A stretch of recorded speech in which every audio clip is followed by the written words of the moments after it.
मत्स्य अवतार भगवान विष्णु के प्रथम अवतार हैं। मछली के रूप में अवतार लेकर भगवान विष्णु ने एक आरष्य को सब प्रकार के जीव जंतु एकत्रित करने के लिए कहा और पृथ्वी जब डूब रही थी तब मत्स्य अवतार में भगवान ने उस अर्षि की नाव की रक्षा की। इसके पश्चात ब्रह्मा ने पुनः जीवन का निर्माण किया। एक दूसरी मान्यता के अनुसार एक राक्षस ने जब वेदों को चुराकर सागर की अथाह गहराई में छुपा दिया, तब भगवान विष्णु ने मत्स्य रूप धारण करके वेदों को प्राप्त किया और उन्हें पुनः स्थापित किया। मत्स्य अवतार की कथा। एक बार ब्रह्मा जी की असावधानी के कारण एक बहुत बड़े दैत्य ने वेदों को चुरा लिया। उस दैत्य का नाम हयग्रीव था। वेदों को चुरा लिए जाने के कारण ज्ञान लुप्त हो गया। चारों ओर अज्ञानता का अंधकार फैल गया और पाप तथा अधर्म का बोलबाला हो गया। तब भगवान विष्णु ने धर्म की रक्षा के लिए मत्स्य रूप धारण करके हयग्रीव का वध किया और वेदों की रक्षा की। भगवान ने मत्स्य का रूप किस प्रकार धारण किया, इसकी विस्मयकारिणी कथा इस प्रकार है। कल्पांत के पूर्व एक पुण्यात्मा राजा तप कर रहा था। राजा का नाम सत्यव्रत था। सत्यव्रत पुण्यात्मा तो था ही, बड़े उदार हृदय का भी था। प्रभात का समय था। सूर्योदय हो चुका था। सत्यव्रत कृतमाला नदी में स्नान कर रहा था। उसने स्नान करने के पश्चात जब तर्पण के लिए अंजलि में जल लिया तो अंजलि में जल के साथ एक छोटी सी मछली भी आ गई। सत्यव्रत ने मछली को नदी के जल में छोड़ दिया। मछली बोली, राजन, जल के बड़े बड़े जीव छोटे छोटे जीवों को मारकर खा जाते हैं। अवश्य कोई बड़ा जीव मुझे भी मारकर खा जाएगा। कृपा करके मेरे प्राणों की रक्षा कीजिए। सत्यव्रत के हृदय में दया उत्पन्न हो उठी। उसने मछली को जल से भरे हुए अपने कमंडलू में डाल लिया। तभी एक आश्चर्यजनक घटना घटी। एक रात में मछली का शरीर इतना बढ़ गया कि कमंडलू उसके रहने के लिए छोटा पड़ने लगा। दूसरे दिन मछली सत्यव्रत से बोली, राजन, मेरे रहने के लिए कोई दूसरा स्थान ढूंढिए, क्योंकि मेरा शरीर बढ़ गया है। मुझे घूमने फिरने में बड़ा कष्ट होता है। सत्यव्रत ने मछली को कमंडलू से निकालकर पानी से भरे हुए मटके में रख दिया। यहां भी मछली का शरीर रात भर में ही मटके में इतना बढ़ गया कि मटका भी उसके रहने के लिए छोटा पड़ गया।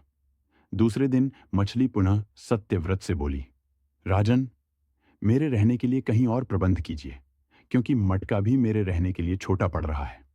तब सत्यव्रत ने मछली को निकालकर एक सरोवर में डाल किया, किंतु सरोवर भी मछली के लिए छोटा पड़ गया। इसके बाद सत्यव्रत ने मछली को नदी में और फिर उसके बाद समुद्र में डाल दिया। आश्चर्य!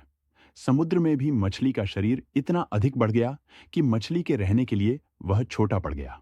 अतः मछली पुनः सत्यव्रत से बोली, राजन, यह समुद्र भी मेरे रहने के लिए उपयुक्त नहीं है। मेरे रहने की व्यवस्था कहीं और कीजिए। अब सत्यव्रत विस्मित हो उठा। उसने आज तक ऐसी मछली कभी नहीं देखी थी। वह विस्मय भरे स्वर में बोला, मेरी बुद्धि को विस्मय के सागर में डुबो देने वाले आप कौन हैं?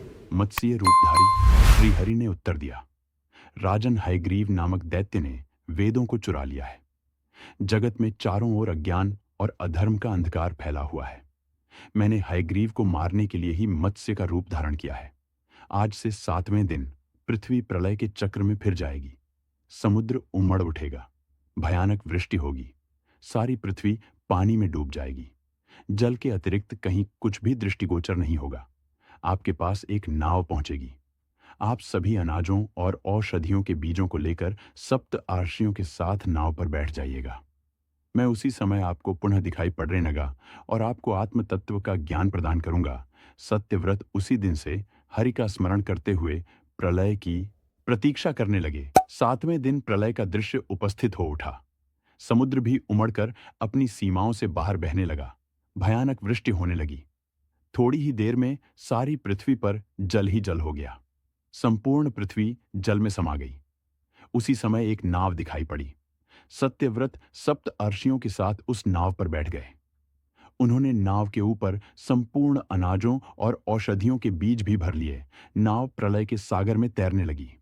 प्रलय के उस सागर में उस नाव के अतिरिक्त कहीं भी कुछ भी नहीं दिखाई दे रहा था। सहसा मत्स्य रूपी भगवान प्रलय के सागर में दिखाई पड़े। सत्यव्रत और सप्त आर्षिगण मत्स्य रूपी भगवान की प्रार्थना करने लगे। भगवान से आत्मज्ञान पाकर सत्यव्रत का जीवन धन्य हो उठा। वे जीते जी ही जीवन मुक्त हो गए। प्रलय का प्रकोप शांत होने पर मत्स्य रूपी भगवान ने हयग्रीव को मारकर उससे वेद छीन लिए। भगवान ने ब्रह्मा जी को पुनः वेद दे दिए। इस प्रकार भगवान ने मत्स्य रूप धारण करके वेदों का उद्धार तो किया ही, साथ ही संसार के प्राणियों का भी अमित कल्याण किया। अगर आपको वीडियो पसंद आए तो हमारे YouTube चैनल मयूर शब्दों के पंख को सब्सक्राइब जरूर करें।